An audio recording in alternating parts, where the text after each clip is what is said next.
This guy here, he's been renting for me for a couple months now. And it looks like there is something damaged back there, but that's the neighbor's fence. That was a divider fence between the neighbor and my property. I don't know if the wind tore that out or what. I'm gonna have to take a note, take a look at that later.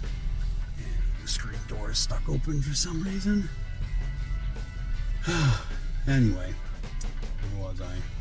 But he's been taking care of the place. As far as I know, he's only been in there a few months.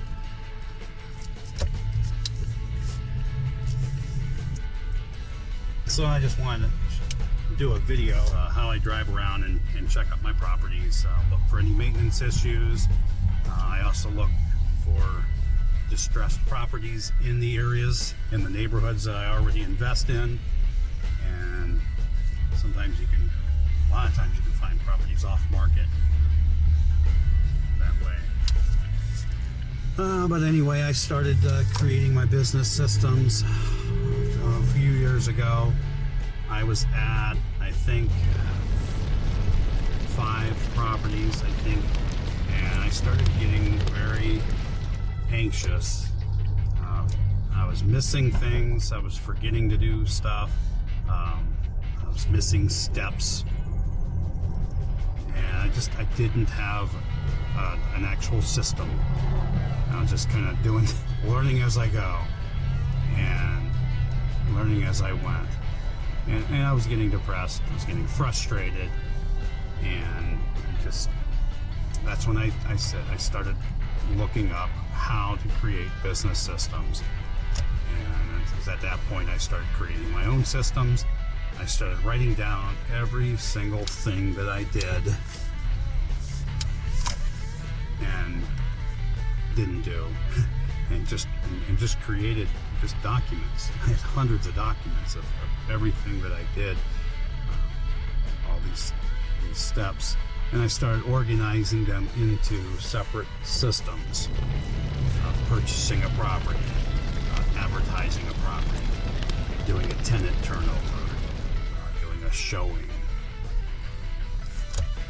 I just created all these systems, and one by one started painstakingly organizing all these notes that I took of everything that I did.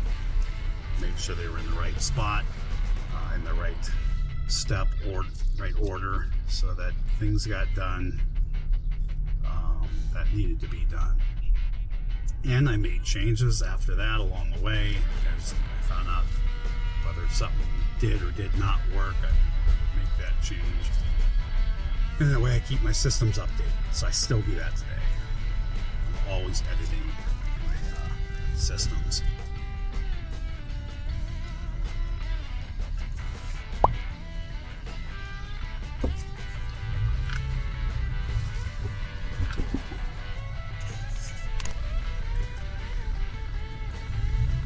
And that's where we're heading over now. We're over toward East Akron. I've got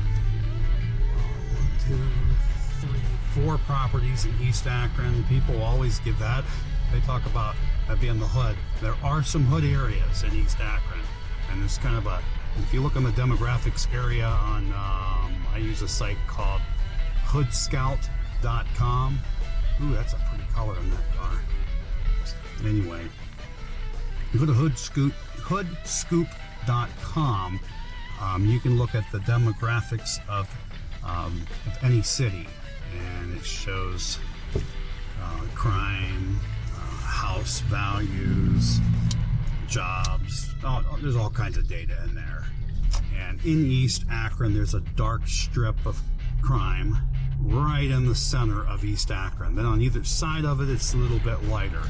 And my properties are both on either side of that dark strip. So it's technically not in the hood, but it's not the best area, but the neighborhoods are pretty nice. That's one of those weird things about Akron. And I'm sure there's a lot of cities like that, but that's just one of the things I've noticed here in Akron is you can drive a block and be in a perfectly good neighborhood, feel perfectly safe, and then very next block over you wouldn't want to be out in the daytime, let alone the night. And then the block or two later, back into a decent neighborhood. It's just kind of weird how that works.